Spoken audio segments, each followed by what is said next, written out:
Okay, Megan, you can let them in when you're ready.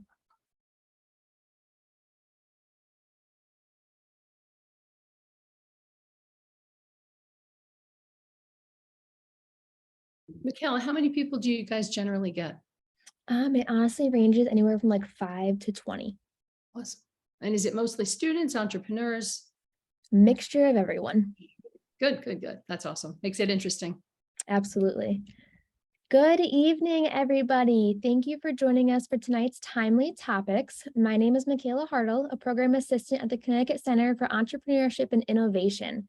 Tonight, we are joined by Maureen Ahern, an executive leadership coach, and she'll be walking us through how every success begins with an ask. Maureen, the floor is yours. Awesome. Thank you. Thanks, Michaela. Welcome, everybody. When I was asked to do a talk, there's a number of different topics I could have picked, but they would be specific maybe to entrepreneurs or students. So I was really trying to pull something out of my toolkit that applies to everyone. And that's why we're going to talk today about how every success begins with an ask. So what if I told you that each one of you has a superpower within you that could change your life if you figured out how to use it, or if you activated it? You think that would be something interesting? So we all do, right? And the superpower is asking for what you want. And it's knowing how and when to ask, and knowing that you have a voice, and knowing how to use it. So let me tell you a story just to get started. I have so many stories about successes that begin with an ask. And I could probably keep you here all night. So I had to pick out a couple of really good ones for you. So the first one is, I was teaching at UConn. I've been a corporate leader for 20 years. I ran an e-commerce company as an entrepreneur. I was always an adjunct professor for UConn, my alma mater, teaching communications, interpersonal communications and public speaking. And I used to do that at night. So I'd work during the day and then scramble to get on the train out of Manhattan and run up to Stanford campus. And so I was teaching interpersonal communications, and I brought curriculum in. I loved the curriculum that UConn had me teach, but I felt as a leader out in the world, there were things that I wished when I was in college, someone had taught me. So I would generally bring those extra things into the class. And this one night, we did a whole lesson on negotiation, assertiveness training, and really understanding that, you have a voice and you need to advocate for yourself. So the homework that night was, I said to my whole class, I never liked giving homework that was theoretical. I always liked giving homework that was pragmatic. Like, how do you take this stuff and actually use it in real life? So the homework was, think of an unmet need that you have. So I would like all of you, if possible, to do that right now with me, right? And maybe jot it down or keep it in the back of your mind, because we're going to come back to this later. But each one of my students had to think of an unmet need that they had, and then they had to take what we learned in class that night and go out into their life and ask for what they wanted using what they learned, during the class time. So a couple of weeks later, and it was one page. I'm like, I don't need a Bible. I just need one page. Tell me what the unmet need was. What did you do? And what was the result? What was the success if you had one? So I'm grading the papers, and I'm thinking like, oh, wow, that's a great story. And then I flip another one and I'm like, ooh, good job. And so long story short, I have 25 kids in the class, 24 participated. There's always one who does not do his or her homework. And so I had 24. And if these results were to be believed, there were 16 students in my class telling me that they had gotten a raise as a result of the homework. And when I was teaching at Stanford UConn, almost every single one of the majority of my students had part-time jobs, right, while they were in college. And I was kind of blown away by this result. This was my own little anecdotal experiment. And so I went in to hand back the papers, and I was kidding around with them. And I said, I'm not really sure. There's no real way for me to verify what you really did. So come on, I said, I'm so excited about these results. Are you guys for real? And then we got into this great classroom conversation about, people started telling me their stories. They're like, no, this is really what I did. So I guess I was just amazed. And at the conclusion of the class, I had them all stand up and give themselves a round of applause, and everyone was bowing because 2 weeks ago, they were making X. And because they recognized they had a superpower and they said, I'm going to activate it, I'm going to do something with this, right? This skill that I have, I'm going to open my mouth, I'm going to ask for what I want. 16 out of them, out of the 24, were making more money 2 weeks later. And then the cool part is the other 8, there were lots of cool stories. The one I remember most is there was a woman who was from a strict cultural background, and she had friends up at UConn stores and wanted to go see her friends up there, and her parents, because of their strict, culture, wouldn't let her go. So her unmet need was, I need to see my friends. And she had sat down with her parents and asked them in the way that we talked about, and they let her go. So there was all sorts of stories, but the more money one was the thing that really, captured my attention. So I want to talk to you today about how you can activate your superpower so that you can get the same results and the same successes that those students got. Sorry, Michaela, am I driving or are you? Thank you. So we all know, we've all heard about like, oh, you don't get what you don't ask for. My mother used to say that all the time. And my first coach was my mother, and I was very good at asking because I learned this at a very early age. But now I see it in my coaching with my clients. When I was a corporate leader, when I was an entrepreneur, I saw how powerful this, having this quality and this ability to ask for what you want, what it can do for you. I wanted to share this because I thought out of all the quotes and everything, I thought visually, this is it right here, right? So if you don't ask, look at the possibilities versus if you do ask. And we all have tremendous possibilities for ourselves. We have tremendous potential, and you can change things by asking. You can realize more potential, and you can have more possibilities by actually asking for what you want. Now, one of my favorite quotes when I was a corporate leader, as an entrepreneur, it's been this way ever since I read this book, The 4-Hour Work Week, which is everyone's dream, I'm sure, to work 4 hours a week. But anyway, this is Tim Ferriss who wrote that book. And let me read the quote because I think it is just so relevant to all of us in really every area of our lives. A person's success in life can usually be measured by the number of uncomfortable conversations he or she is willing to have. That's so true. We don't think about it consciously, but it is. There's a lot of different types of uncomfortable conversations, obviously, but asking for what you want is an uncomfortable conversation. As a student, you need this skill, right? You need to know how to ask. It's going to open up possibilities. As an entrepreneur, you need this skill. When I was an entrepreneur, I was always asking, right? So it's uncomfortable, but we need to power through that.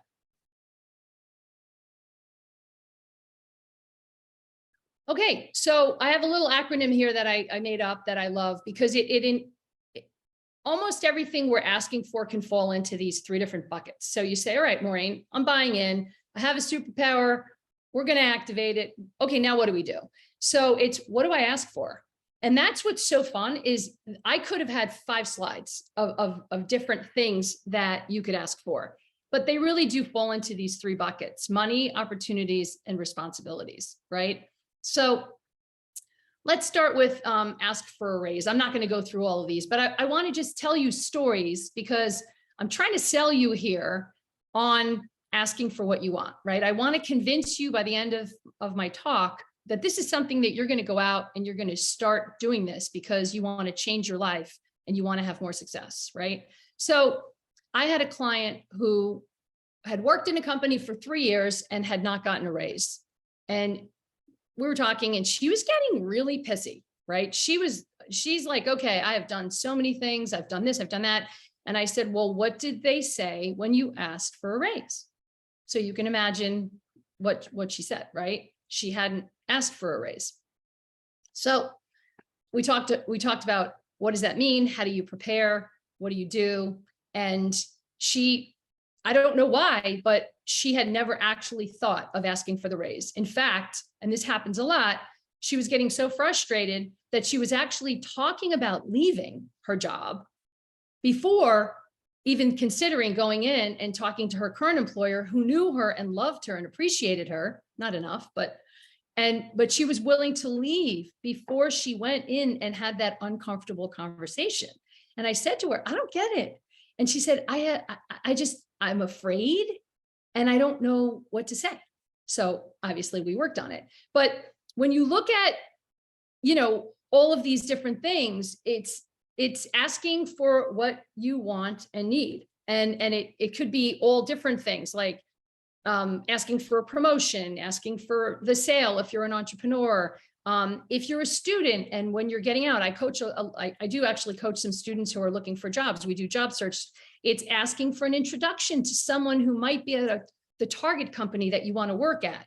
It might be asking for someone to give you information about what it's like to work in a certain industry before you make a decision to go ahead and interview in that industry. The one on here that's the one that comes up a lot with people that I coach, corporate executives, is asking for help. And I think we're all probably in the same boat that I don't know why it seems so hard to ask for help. And I was coaching one CEO who was a new CEO, and she was still doing a lot of things. And I said, well, why don't you ask your team for help? And she said, well, I don't want them to, I don't want to put more on them. I don't want to impose on someone. And so I said to her, so, how do you feel when someone asks you for help? And she lit up and she was like, oh my God, I love when someone asks me for help. I love helping people. And as she's talking, she's realizing the connection that she's making, which is most people really do want to help you. You just have to ask, right? Okay. Why don't we ask? A myriad of reasons, but there's really two underlying things here. And it's fear. Fear is the first one, right? We're afraid and it's uncomfortable and it's work. And what happens more than often is we don't do anything, right? So we think about asking, but we actually don't make the ask. That's what I call making the ask. So there's a lot of things here where we feel nervous or awkward. We don't know how. So that's legitimate, right? If you learn how, then you can start making this part of what you do on a daily basis or often. We don't know when to ask. So we'll talk about that. Fear of rejection, being ghosted, being ignored. I mean, that's very relevant. And guess what? When you start asking, you're going to get rejected. You're going to get ghosted and you're going to get ignored. And that can't impact you from continuing on this, like, okay, I'm going to keep asking, because it's a numbers game, right? Everybody's not going to say yes, but you have to keep flexing that muscle. Sometimes we don't really know what we want. So there's reflection in that. We need to step back and say, all right, I think I want this, but let's be really specific about what we want. It cannot be this general, throw it out there and see if it resonates, right? You have to be really specific. We're afraid we're going to look pushy or aggressive, right? I was in sales for a long time, and people think of sales as being, kind of, you have to be pushy. You don't have to be pushy when you're asking for someone's business, right? There's a really nice, trusted way that you can build a relationship to then ask for that business. People don't want to look stupid. They're afraid of opening up, being vulnerable.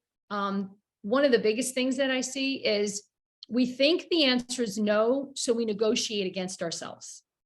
So you say, okay, what does that look like? I'm not even going to ask because I already know the answer is no.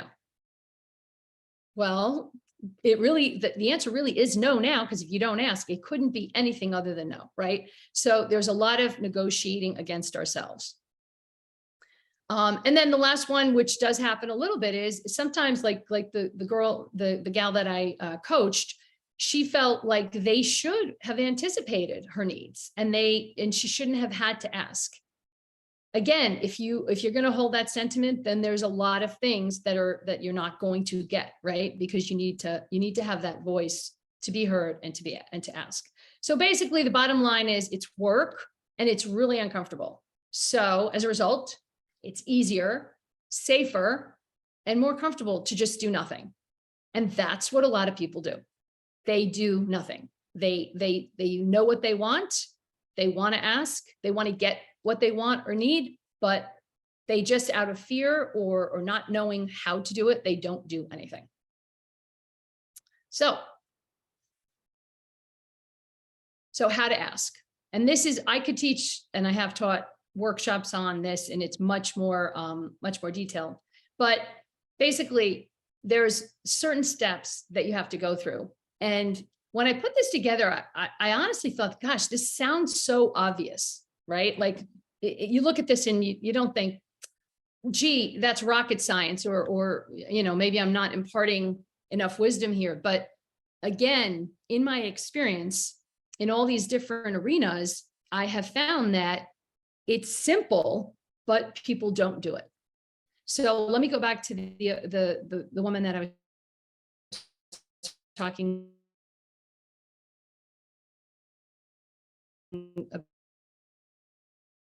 about, who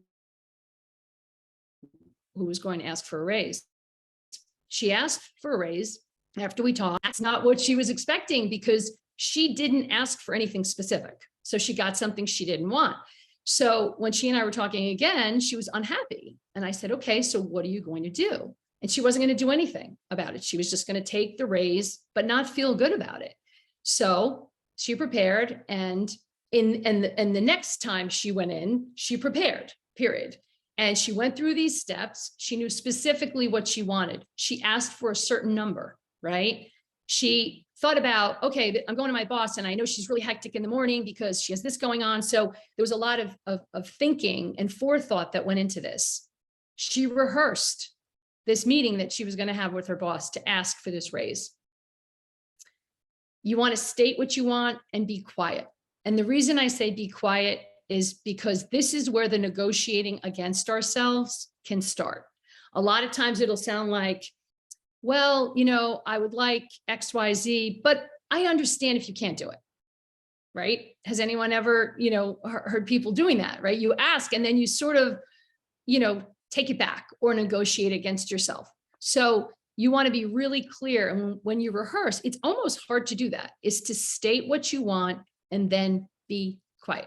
Don't say another word, right? And there might be a very long silence as that's seeping in on the other end. But that's okay. Do not start talking, right? It might be a long, uncomfortable silence. Let it go. Let someone reflect and let them be the next person to talk, right? Adding context if needed. Telling people your why makes you more human. It makes you more personable, and it allows them to connect with your story. So telling them your why, if it's relevant, is really important, and why it matters to you. And if possible, answer the question always, what's in it for them, right? So that's not always relevant for every ask, but if you can, when you're talking to someone, let them know why. If giving you X or granting you your ask will give them something as well, they will get something out of it, then that is, obviously much better opportunity for them. So these are things that I work through with my clients. As we do rehearsals, and I encourage them to really spend time. And the one thing that I say to them all the time is, do it afraid, right? You're going to be nervous, you're going to be uncomfortable, you're going to be afraid, do it anyway. One of the things that, as a leadership coach, when we talk about people changing, right? Changing their lives, changing their circumstances, whatever it is, the only way that happens is if you take action, right? If you change nothing, nothing changes. So getting into action is really the way that you can start to create more possibilities for yourself. Back to that first slide. So once you do it, I'm telling you, you'll see the results. It's when you get used to doing this as a practice, it gets less scary. You get less attached to the outcome. You just know that you feel good and confident that, well, I asked for what I wanted, and now based on that answer, I can make a decision about how I want to move forward. So let me just tell you one last story. because again, it's one of my favorite stories about how life-changing asking can be, even in the face of rejection. So I had another client, he was doing a job search, and I come into the session and he's slumped over, like his nonverbal is screaming, I am miserable. And I'm like, whoa, what happened? What's up? How are you? How's it going? Long story short, he got an offer from a company that he didn't want to work for, and he didn't get an offer from the company that he did want to work for. And I said, well, tell me more about that. Like, why did you feel like that was such a great fit for you? And why did you love it? And he told me he went in, he met the team, he got along with everybody. They took his cell phone number, they were texting him at night, all the people saying, I can't wait to work with you. And he's thinking like, I'm in, right? Slam dunk, I am getting an offer. He loved the vibe, he loved the culture, he loved the people. And then they called him that night and said, hey, the CEO's in town, and can you just come meet him? Because you didn't meet him today. So he says, sure. So he goes in the next day, meets with the CEO. Nothing happens. He gets no offer. A couple of days later, he finally hears from the recruiter, and he finds out that he's not getting the job. And so I said, whoa, so what happened with the CEO? Because clearly that's, the CEO is the one who probably could put the kibosh on it. So he said, well, I think he asked me a question that threw me, and I don't know that I ever regained, my confidence. I said, okay, well, what are you going to do about it? And he said, what do you mean? They said no. I said, so what? What are you going to do about it? He's like, well, I don't, like, what can I do about it? And I said, what do you want to do? If you could do anything, what would you do? And he said, I would love to tell that CEO that he's wrong about me. I know I can be great there. I got along with everyone. Everyone else likes me except for him, blah, blah, blah. And I said, okay, so what do you need to do? What? Ask the CEO. So he finally got it. Like, oh my God, just because they said no doesn't mean that I can't make another ask. In his mind, it was like, shut, done, move on. So he wrote an email to the CEO, and again, spent a lot of time on it. It was very short, sweet, but basically said, I think you made a mistake. And I'd like 15 minutes, very specific. I'd like 15 minutes of your time on Zoom. I need one more shot because I want to show you, what I can bring and how I can contribute. Okay. CEO wrote back right away, because guess what? CEOs like that kind of attitude. I can tell you because I coach a lot of them. So he gets the 15 minutes on Zoom with the CEO. He practiced and practiced. He was ready for this pitch, if you will, and made the ask, and he got the job. That was 5 years ago. He's gotten 3 promotions. He's making almost double what he was making. And there we go. Another success that began with an ask, right? So even in the face of no, you can still ask. Okay, look, one last slide. So I never leave my coaching clients without issuing a challenge, because it's all about action and doing something rather than talking about it. So here's my challenge to you if you're willing to take me up on it. Earlier, I asked you to think of an unmet need, and I would like you to start asking for what you want. Think about that one need that you thought of and go and make the ask. Flex that muscle, get the reps in, right? It's almost like going to the gym. The more you do it, the stronger you get, the better you get. Start small, get really comfortable with asking, and go from there.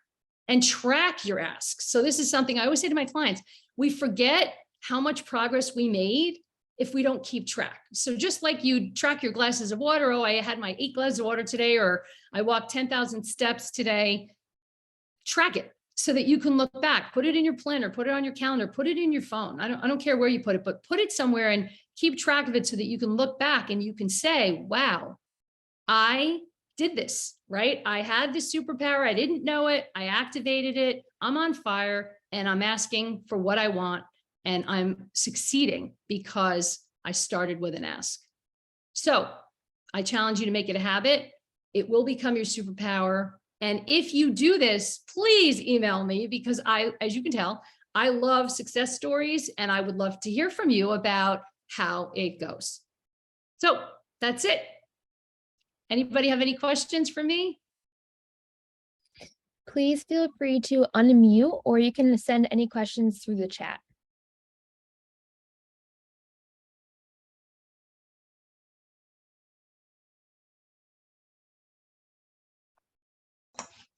So I'll ask a question. Thanks a lot, Maureen. I really appreciated that. Yes. So this is really timely for me, and I fall into the bucket of thinking that if you are doing a good job, you'll be noticed and appreciated. Okay, so that I've been in that bucket for a really long time. But one of the things that I've noticed is that I'm much better at asking on behalf of other people. Yes. I'm actually pretty good at asking for things on behalf of other people or other initiatives or students or things like that. Not so good at asking when it's something directly related to me. Yes.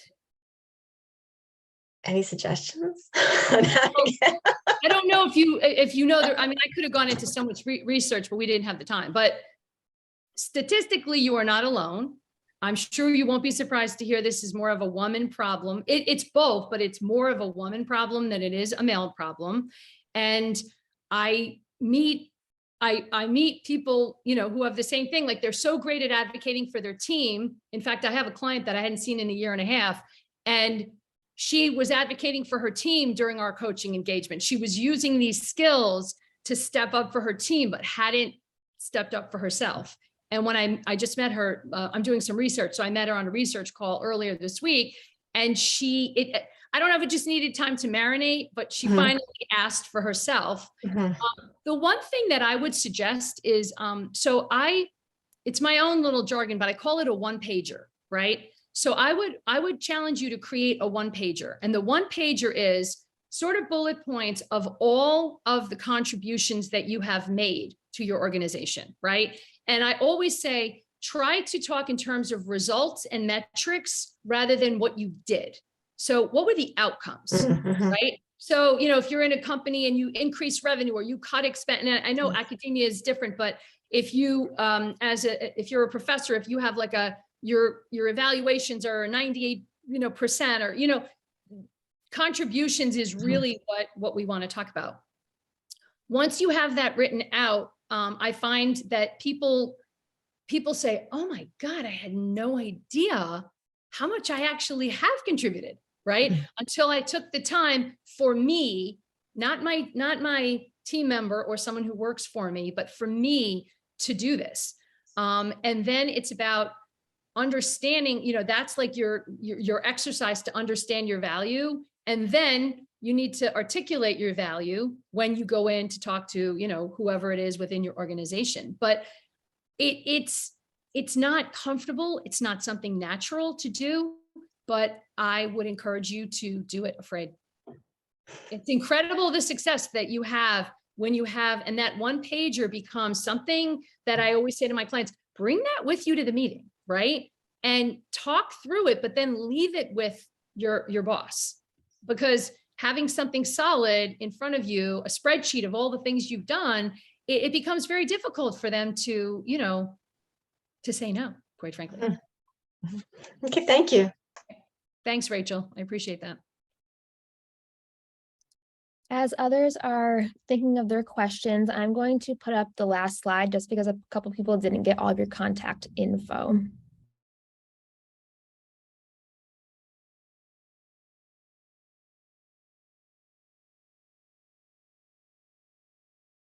Yes, please. I'm dead serious when I say, oh, sorry, my email address is not on there. Isn't that funny? So it's Maureen at ahernleadershipcoaching.com. That's a mouthful, but it's good for SEO.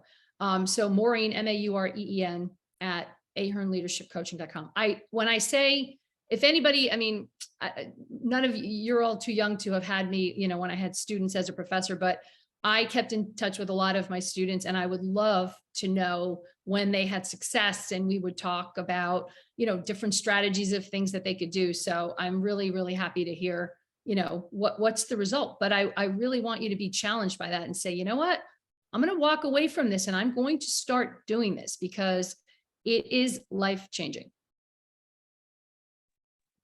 Great. Do we have any last minute questions for Maureen? I have a question. Great. Yes, so my name is Tay. I joined the early stage startup Mhm. as a head of partnership, meaning I'm working on B2B sales. Yep. Mm, Do you have any advice where I can get this type of where can I ask for advice or help on B2B sales? Because I've never done it before. Ah, Because it's still a very early stage startup, and I'm their second employees. right, So right. yeah, well, any advice will be appreciated. So are you asking for advice on how to sell B2B? No, I mean, where can I get this type of guidance? What for on sales? Because I have a technical background, so I've never done sales before. You know, there are Yeah. great sales training courses, and Yes. there are ones that are because it's very different if you're e-com sales versus B2B.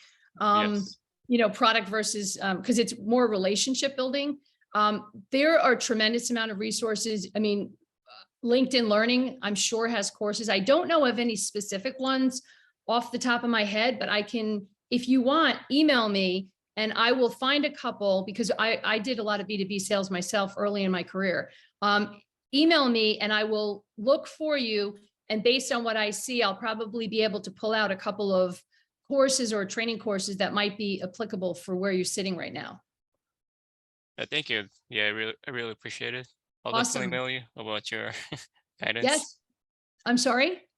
Yeah, I'll definitely email you about your guidance regarding your Absolutely. company. Yeah, Yeah. thank you. I will definitely respond. I will definitely respond. I ran sales in one or two of my corporate jobs, and it's a great career. And it's all about relationships. I think people make it more complicated than it really needs to be. So I'm happy to help you. Thank you so much. You're welcome. Thank you. Yep. Okay, well, Maureen, thank you so much for your phenomenal presentation. We all appreciate the time you took to be here with us and to give your incredible insights. Thank you. For anyone that is looking to connect with Maureen, please either look on her website, her LinkedIn. She put her phone number up on the slide, as well as her email is in the chat. This recording will also be up on the CCEI Timely Topics page by the end of the week. So if you'd like to share with anyone in your network or rewatch it, you can find it there. And before we end tonight, I would just like to let you know, we have another Timely Topics coming up. It will be how grit turned into growth with Shannon Malkin Daniels on Thursday, October 5th at 4 p.m. Thank you for joining us and have a great rest of your night.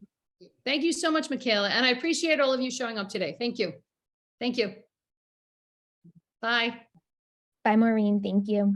Thank I know. you. Bye. Thank you. you.